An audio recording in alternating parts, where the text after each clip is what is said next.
Welcome to Cine Latino en Casa, Cine Latino at Home, this festival that is running from October 15th to the 22nd, a unique program of the newest award-winning Spanish and Portuguese language films from all over the world, presented by the MSP Film Society, the regional exhibitor of international independent cinema since 1963, and celebrating next year its 40th anniversary with the festival in spring, and of course with programming all year long. We know you will enjoy the show, this conversation we're gonna have, and it's available this year virtually at mspfilm.org, and I hope you can spread the word, and of course you have to see the film if you haven't, Once Upon a Time in Venezuela. It's available in Minnesota. In this year of great change and uncertainty, your engagement is more important than ever, providing critical support to your nonprofit arts organization and to the artists, communities, and cultures reflected in the stories told.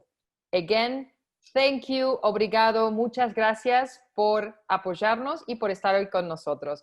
Bienvenida, Anabel Rodríguez Ríos. Welcome, Anabel, the wonderful director, writer of Once Upon a Time in Venezuela, una vez en Venezuela, un documentary that premiered at the Sundance Film Festival earlier this year. Incredible, it seems like it's been years. So, welcome, bienvenida. ¿De dónde estás? Bienvenida. Where are you joining us from? Hola, Ana. Hi, everyone. Hi, Hebe, for having. Hebe, is it? How can I pronounce your name? Hebe. Hebe. Thanks very much, Hebe, for having me here and to the Cine Latino at Home from the very well-known Your Film Society that is famous among filmmakers. Thanks very much for having us here. And now I'm in Vienna. I'm in Austria, Central Europe. How is the weather? How is the weather there already?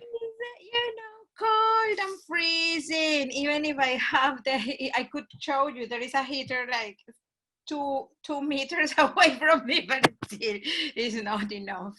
Wow. Okay. Yes. This is the other thing. I'm based in Los Angeles, so it's nice. It's still warm around here, but it's cold in. I know it's cold in Minneapolis, but this is the interesting thing. We can be together in this non-weather thing of these conversations.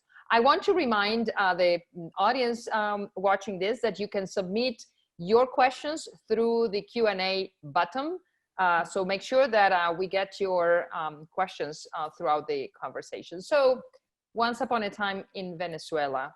Tell us how you ended up going to Congo in Maracaibo. What took you to Congo and how this idea of making a film there started? Well, I began to work there since ages ago, like from another life. In 2008, I went for the first time, and since then, I've been up and down through the years. And the first impulse, it was, I guess many artists in Venezuela, we've had this necessity of reflecting upon our own culture and how it's been affected by the fact that we are oil extractors, and the whole economy, the whole life had been determined by it. Actually, the country lived exclusively from that. There's been other moments in which there's been other attempts of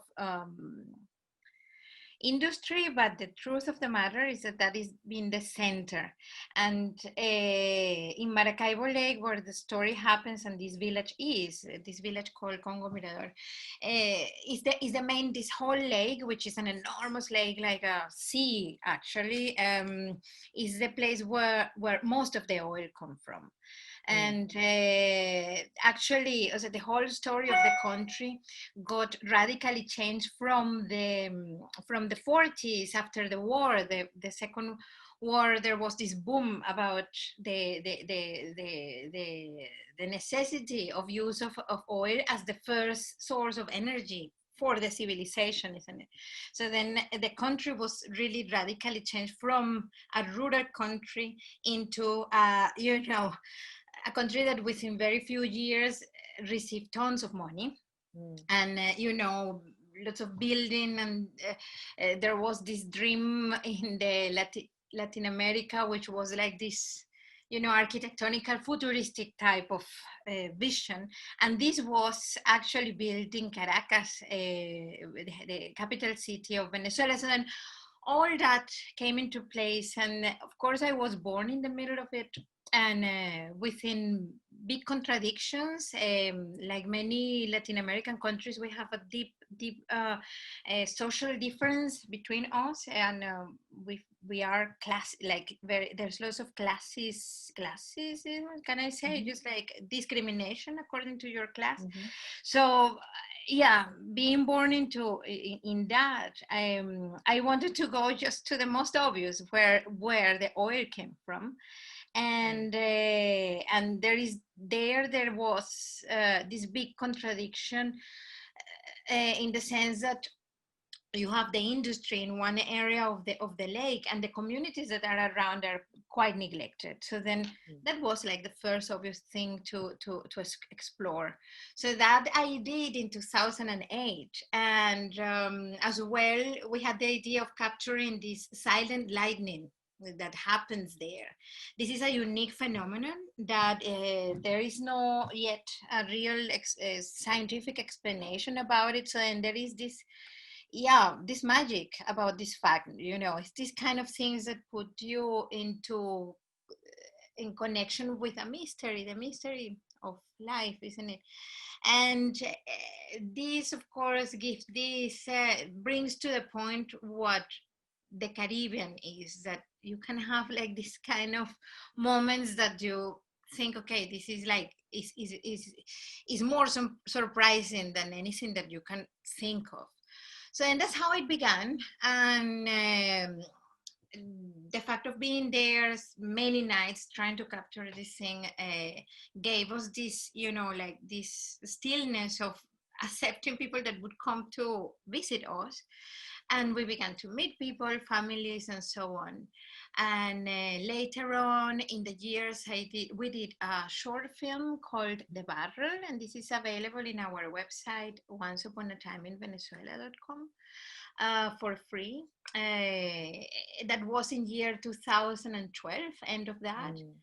And during that time, we learned that this village was transforming into a swamp quite quickly. And people were asking us to do something about it, to record, because they saw in us as a film crew the possibility of getting this known, as they were already asking from the government to do some kind of engineering work there to save the village. So, and the whole setup of the situation was already happening. And motivated by that, but as well by the fact that in this village, we as a film crew as well, we could see reflected our own stories, socio-political stories that we had been living for 20 years already. And that is that our families, cities, and neighborhoods, we've been heavily polarized. And this was quite clear in this micro-universum, and so then that was as well something that I thought, okay, this I've been wanting for such a long time to do something about it, and so then maybe this is the opportunity, and that's how it began. Yeah. So that means that maybe you were not working directly on the documentary per se, but you've been working on this for 15 years, or something like that. I mean, you mentioned you were there in 2008, so that's already 12 years ago, but it seems like you've been going there. So, it's a testament of the time that good documentaries take to actually sort of bear these fruits. So at what point you sort of knew that Tamara and Natalie were going to be the sort of the characters that embody this sides that you can see in Venezuela? Was it something you saw, very, soon, or it was something that suddenly, you were like, okay, I have here sort of the, embodying these two women, really what's going on, not just in Venezuela, but many other parts, like you mentioned. Yeah. And how was the work? Because one of the things that we all love about your film, Anabel, is there is an intimacy, there is a respect, there is, a sort of empathy you have with everybody. You're not taking sides. You're there, and you're showing how the events are shaping people, and that's very beautiful about your documentary. So tell us a little bit more about your relationship with Tamara and Natalia, the two lead women in your documentary. Well, it was a process that I think is interesting for overall for filmmakers to learn about, because it's really a process that begins in a place that it is somewhere else different from where it ends, and it was really a journey to get into this. We began shooting the life of kids.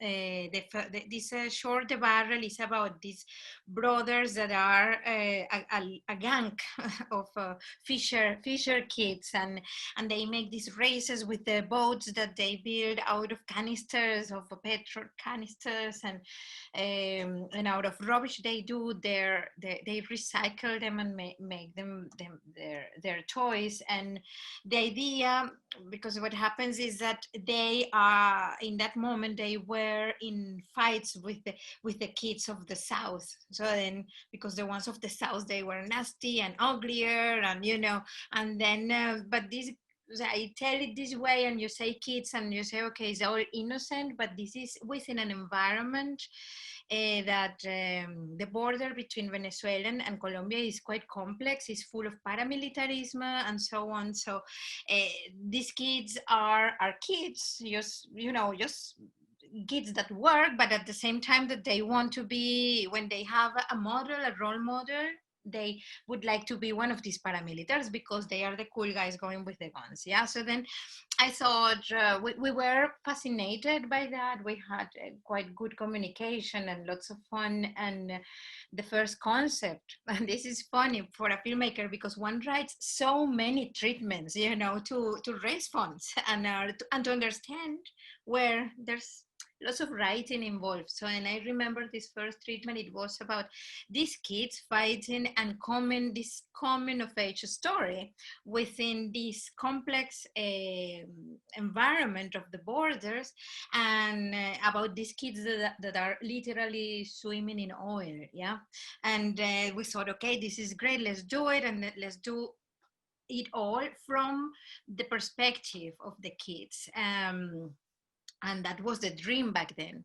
And in the third trip, we would go there and stay 2-3 weeks, yeah, and live there 3-4 times a year. This was more or less the pattern. And let's say in the third trip, I don't remember, back in 2013, our kids were not there no more because they had moved. As for the ones that have not seen the film, well, you will see in the film how the houses are moved, but they moved. There was no house, there was no kids, and I was asking, where are these kids? Then I found out where they were, in another village 3-4 hours away. So then the first decision, like main decision, was to understand what was the film about. If it was about these particular kids, this particular family, that was interesting as well, because these kids of a lake of oil, and and even though they are, as I said, swimming in oil, they are working kids. They are not in a school. They are not going to a school or they are not protected. They are just like you know, under the protector sky kind of thing. So then we thought, okay, is the film about them, or is the film about the village? So and then it came this decision of, no, we stay, whatever happens, we stay, because the village is like the entity we want to, you know, stick with. So then it came the situation that, well, now what threads have we already kind of drawn with our shooting? And we had already shot with Natalie, the only teacher of the village. And actually they were the family that, so there were two families that were our hosts, yeah, and her family was one of them. And I would spend a long time there, even without shooting, just drinking cafecitos and, you know, and talking, and while they were doing their, like, salting the fish or doing these things, many works that they do at home with the fish, we would spend long time with them there. So then we were already close, the teacher and me, and she would introduce me. I had her narrative about the village, you know, and I would go to where she would take me. So, and I had already like this kind of, so each person, I feel that we are kind of a flow, isn't it? So, and I was like in her flow, yeah, and I stayed there. And as well, very fascinated with this trovador, the Luis Guillermo Camarillo. We were into that thread. And of course, from her narrative, the cause of most of the calamities of the village was this woman, Tamara, who is the party leader, the one that was bullying everybody, the one that was denying her family work, because the little jobs that were coming from the oil company, or the benefits, not only little jobs, but as well, for instance, the boxes of food, subsidized food, the all sorts of things, but something like the food that is quite essential. Back in those years, it was not as essential as it is today.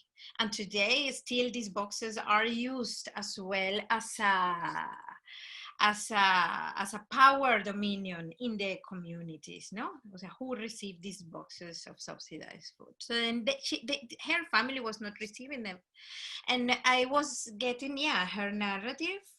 And actually, Natalie they live one next to each other, and they have no mix with each other. And Natalie would see her through a hole in her room, like to check out what was going on, the decisions that were made about the village, because everything happened in her front door, the front door of this woman that was living next to her. And so then we recorded all that. The little hole didn't make it to the movie, unfortunately.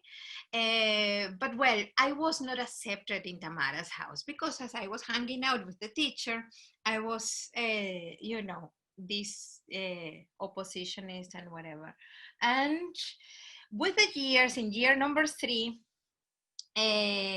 our house, we used to hire a house to have the equipment and to have the film crew, because we were all in all 5 people in the crew, and more people from the village working with us as a whole crew that would be between 7 and 9 per trip. So then we were having this house, and from one trip to the other, this house was not there no more, because as well it migrated, it left these people. So we had to find where to stay. And then we proposed Tamara a business, which was like, please, can you host us? We're going to be coming here maybe for a year, maybe for more. And as Tamara is mainly a businesswoman than a politician, so then that was our way in. Which is interesting, because when I was reading the credits, I saw that she put something like not location, but you know, yeah, like housing provided. by Tamara, and I was like, very interesting, and I like this way of how you gain, you know, the trust and the confidence of a character you want in a film. So you stay at her place. Oh yes, yes, and this was for me as a human being was a tremendous process, and I think for the film crew as well, because um, at the beginning of the whole project, I was as well very driven by, how to say, the fuel that would, you know, like push me was it was as well permeated by anger.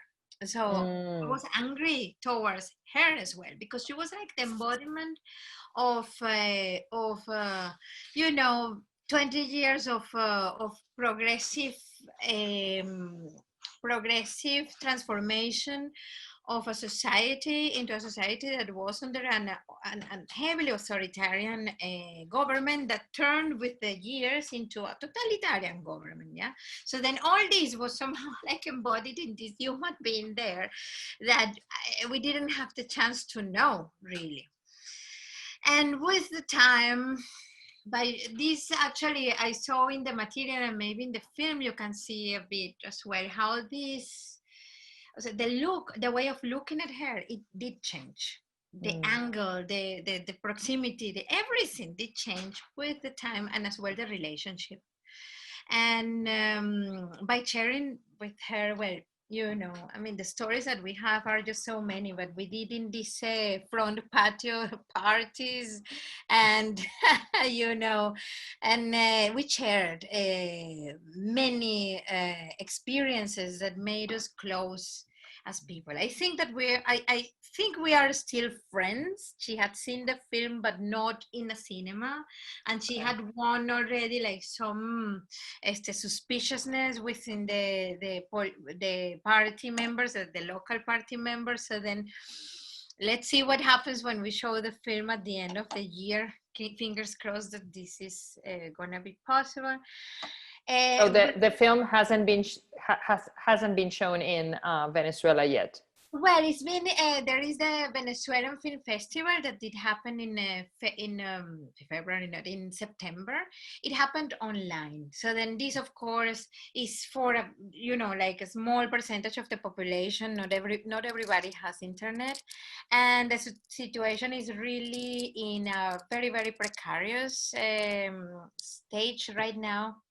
So then the dream is to bring it to the people everywhere where they are. That's the plan. So we are hoping to do it in December, or when it opens there, because they are in permanent quarantine there. It's a heavy quarantine that is going on in Venezuela right now. So we're starting to receive some questions from the audience, and Andres Parra, who is director of one of the shorts that we're showing this year at the festival called Pablo, is a short we're presenting in front of Free Color. He said, you know, did you have any pushback from either the Venezuelan government or the locals? You know, you talk a little bit about this, but I saw that the film had support from the Venezuelan sort of Institute of Cinema. Yeah. What was the support you received to make the film in Venezuela? And, you know, again, coming from Andres, if you had any sort of opposition or problems, you know, after, you know, doing this, and especially since the film gathers so much attention, you know, by being premiere at Sundance and then going to Miami, Atlanta, you know, PCH doc in and Amsterdam. So, you know, what is the reaction so far? Well, the government had not, I'm not so sure if they have acknowledged us. I mean, first, the institution that gave us the support, it is an institution that comes from the film. It was created through a law that the filmmakers push over years. And this institution had a fund that came from a percentage of the cinema box, yeah? And this was that on that consisted this law. And back then, when it was a contest, and when they actually awarded it to us, it was still within the filmmakers' governance kind of thing, and the people that were there were mainly film people. And with the years, like right now, it is under the party of the government had taken control on that, and funds. Well, the funds don't exist because the whole economy is totally broken. So then there's not such a thing as funds, but the little bit that there is there, the central government change over this law, they took it. So then it's been dismantled. So you got this money kind of before, this changes. It is, yeah. So then, and on top of that, this during that time when it actually happened, they could give the actual finances. It got reduced to it was something like at the end, like no more than $3,000, and with that we could do one shoot. And it was meant to be maybe 25,000 equivalent. So I'm talking about equivalences, and this happened during the hyperinflation. There was this time when there was hyperinflation, and that turned into the dollarization of the whole economy. So then. So then, having said all that, so these are like these details on how it happens, the dismantling of the institutions. This had happened with many institutions in the country. And having said that, I'm not so sure how they are perceiving the film, and as it has not been seen in like in most physical open things, but there's been quite lots of press about it. And for instance, this governor that they visit at the end, he's one of the guys that with Chavez they gave a coup d'etat, so, and he's a quite known person. But I guess that as he had not been mentioned in this press, so then, and I'm curious about what happens. And I was gonna ask you, because that scene when they go see the governor, I'm sure he was very pleased, having some publicity of his activities. But it's so clear that, and it's, I don't want to give away for the people who haven't seen the film, but it's one of the telltale of what's going on, because when you're framing Tamara, and she's just barely touching the food that has been offered by this governor, and you can see she's understanding that this person is not doing squat for the town, because you see in her eyes the realization of what's going on. And I thought, well, having access to that moment, I'm sure he thinks that something else is going on, but you really see that he's kind of okay, have lunch with us, but he's literally deaf ears to the desperate request for help. Tamara says, we're dying, people are leaving, you're not going to have a town, you have to do something right now.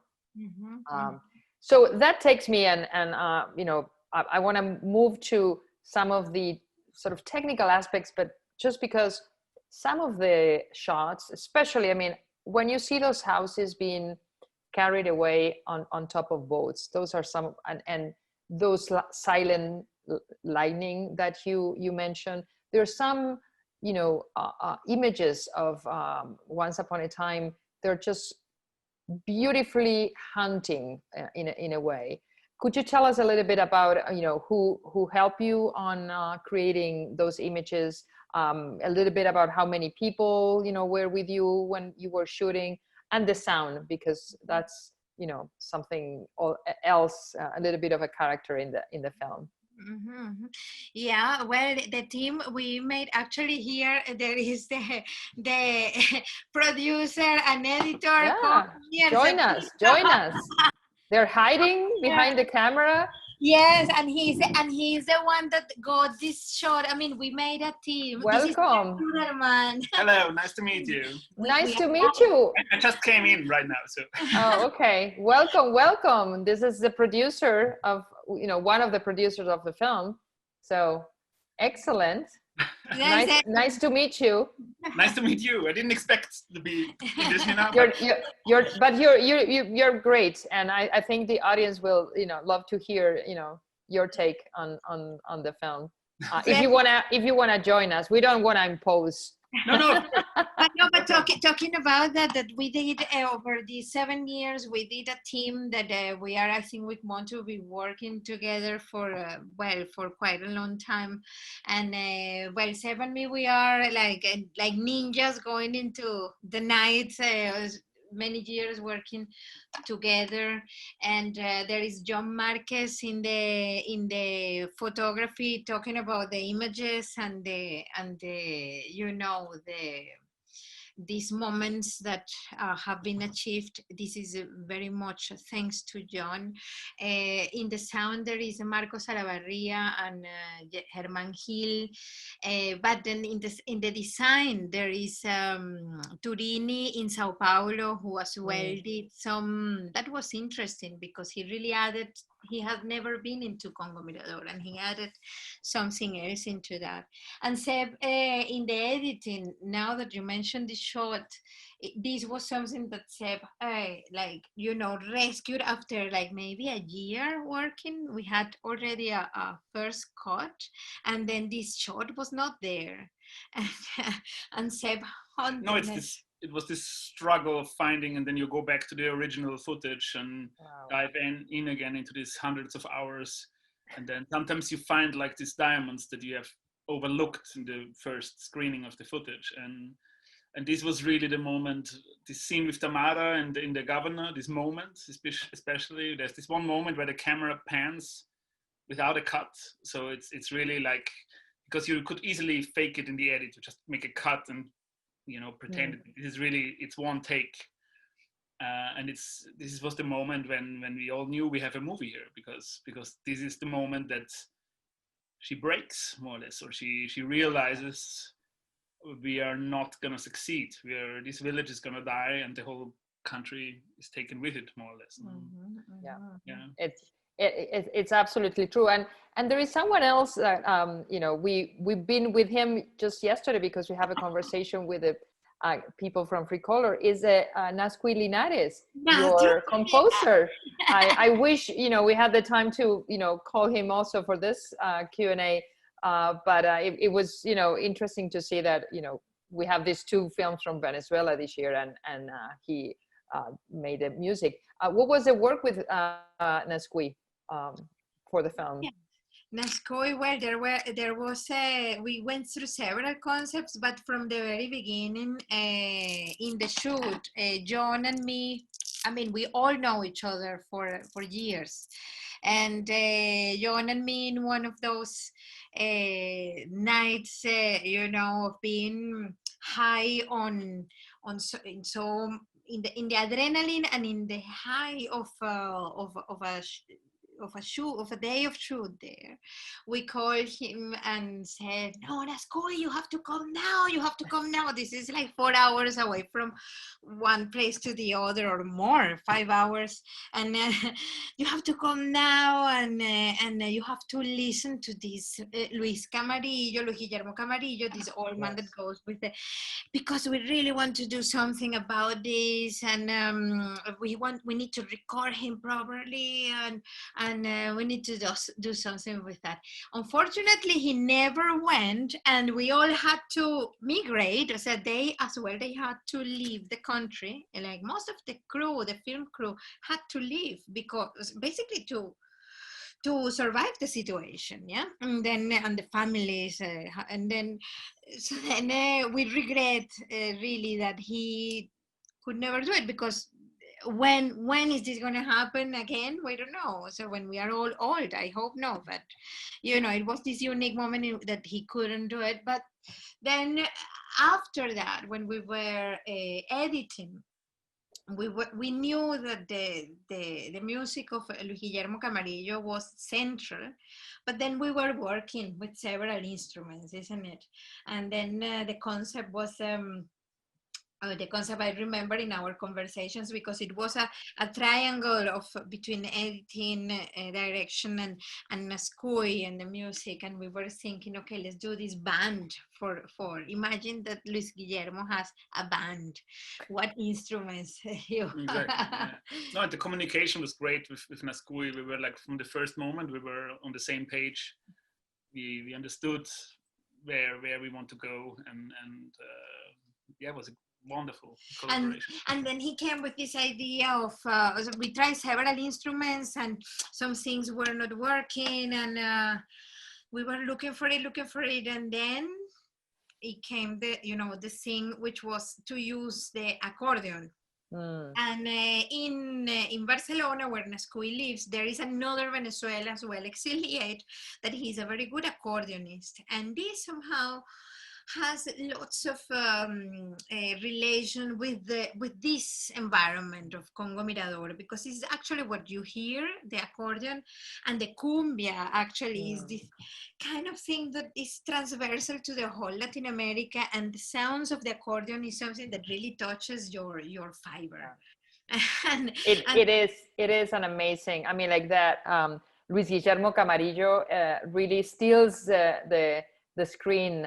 His because he embodies really the soul, like the just the pure, sheer naked soul of Congo. You see, you kind of hear him, and you hear the pain, you hear the village just bleeding, is dying, and his voice is really direct into the heart of all these people.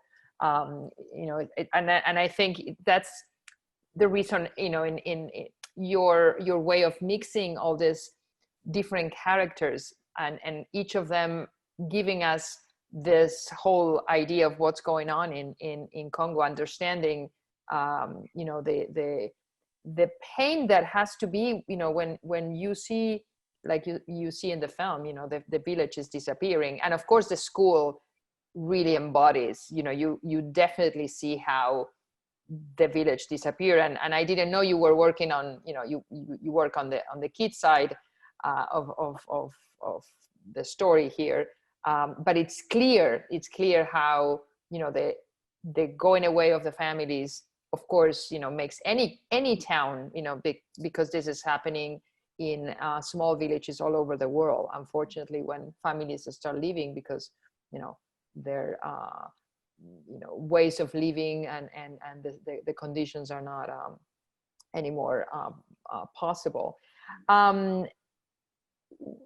Going just a moment back, because I know you touch a little bit on this, but everybody is really fascinated by this lining without sound, and how does you experience that? What is it, looking at all this lighting in the sky, and not having the thunder coming? I mean, just give me a second of that. It's just that I know for the people who have seen this and have heard about it, it's just such an unusual feeling, because it's something you're expecting.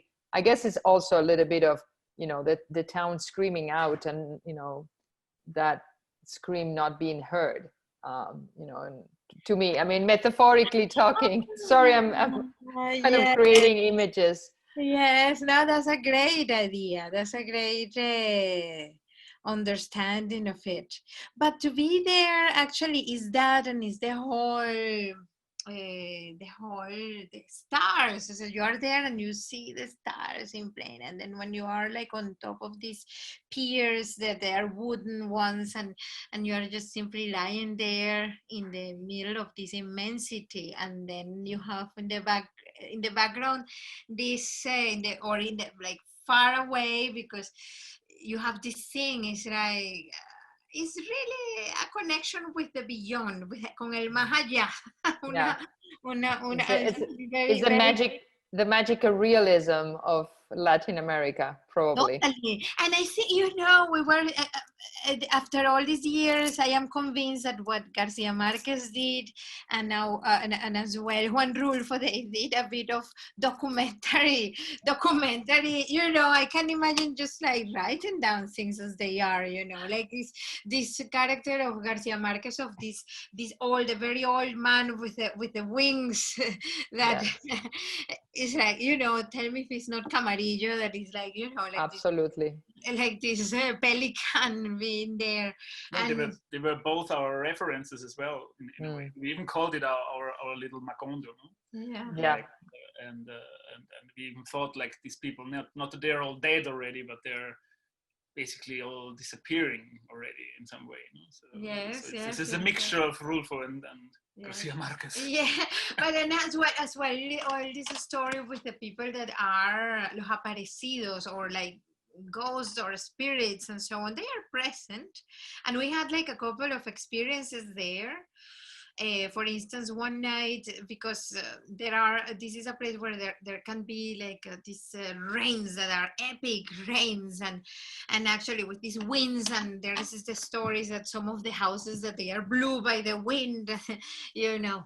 And in one of those nights that can be quite scary as well, we saw this shape in the water, and just a person, and at the end there was no person. This would be like one little something, and we all saw it, and there was always the question on how to capture these kind of things, you know, how to create this, and this is one of the you know, one of the many things that we didn't shoot that we couldn't make real, you know. But this happens there. There's mythology and reality like interwave.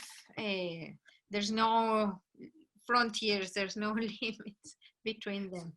So what's going on in Congo today? I mean, because you finished this film, and you know, you see almost the town is almost gone. I mean, by the look at the houses and how the sort of the swamp just overtook, like you said. But what's going on today? Are any people living still there, or it's a town that, you know, Congo no longer exists? Well, the latest news I got less than 1 month ago is that there are 3 families still there. Wow.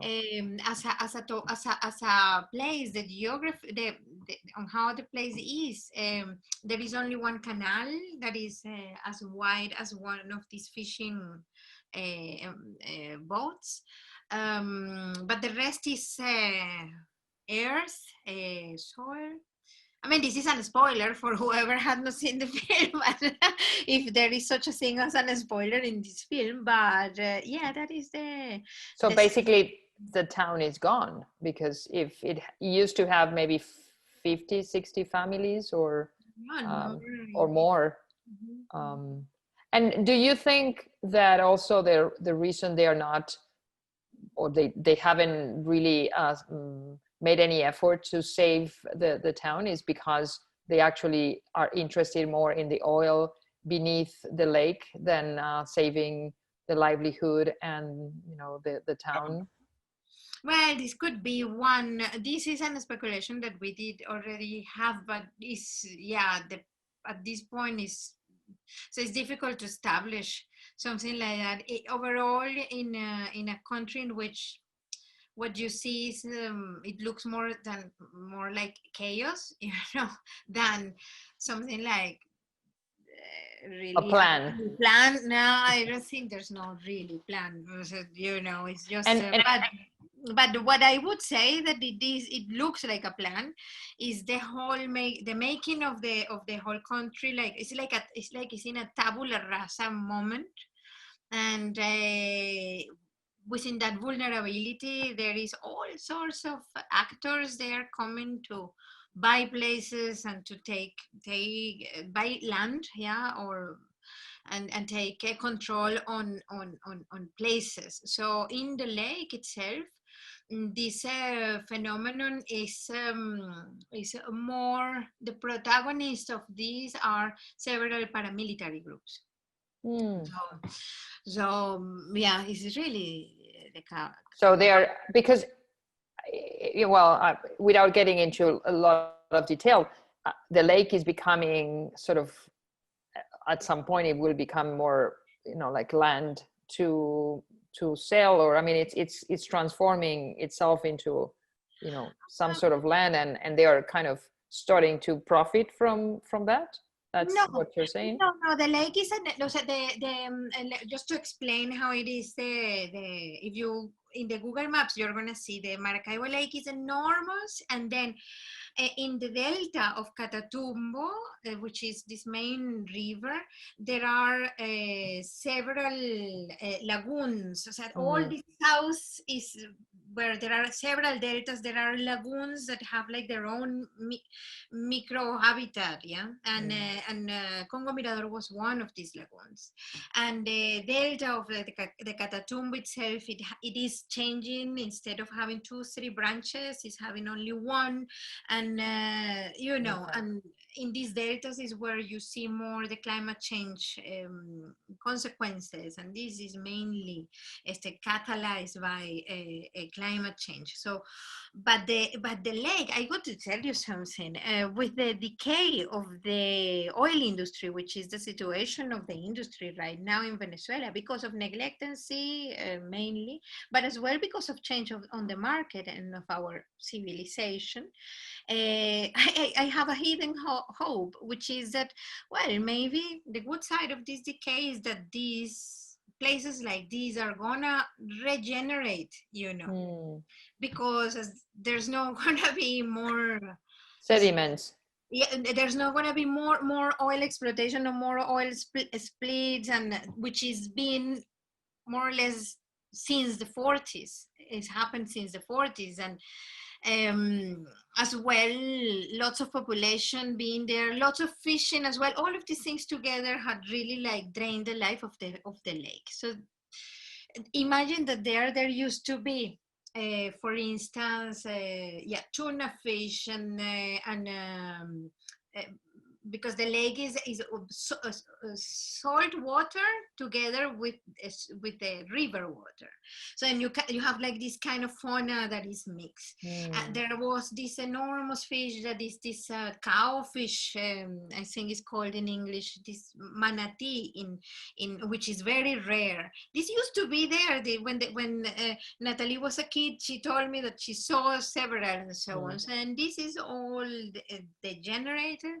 So maybe with the years, you know, the good thing of changes is, as we have seen lately, you know, like the regeneration, quick regeneration of when the humans get more quiet, you know. It's like the good side and the positive side of the pandemic is that nature is reclaiming its space in many parts of the world. And maybe that's the case also. And like you said, maybe it's happening in Congo and in the Lake Maracaibo. We are going to wrap in very soon. What are your plans for future projects? You said that probably the film is going to be shown in theaters or try to have a release in Venezuela, like a more open release. But what else are you working on? Because just working on this documentary is not enough. So we want to know, what else are you two working on? Well, we have several stories we're working on now. There are for instance, 2 shorts and 1 long that the most immediate that we are like pushing to do now is a short about human rights defenders in Caracas. And we are going to work with the oldest organization that has archives of Venezuela, violation of human rights in Venezuela since 40 years ago. And nowadays this is managed by this couple of guys, more or less our generation, that they are these anarcho-punk guys that are bringing these anarchist ideas into realization in the present moment. And one of the things that they do is that within the frame of a radio that is more or less underground that they have, they invite bands to record their songs and as well to make concerts to collect, instead of tickets or something, medicines. So then there is a crisis with medicines in Venezuela. So then they are doing that in an environment in which these kind of actions, the government wants to, the military government wants to have a control as well on that, on how the medicines are circulating and so on. And then these guys are, like in an irreverent way facilitating these spaces to do solidarity actions of citizens for citizens. So, and we are into that, like, this is like what we want to like do, and next year throw it out, but like that several stories in Venezuela that, slowly we are, like in giving birth to, because this is, well, you know how it is. Filmmakers, we are pushers. You have to be, especially, we see it in Once Upon a Time in Venezuela, the time it took, and the twists and turns that actually make this happen. It's almost like a love story, and you have to meet that person, and if you meet that person at the time when you actually fall in love. I mean, like, there is exactly the same sort of elements that sparkle a loving relationship for years. It's what you need to have in a documentary like this.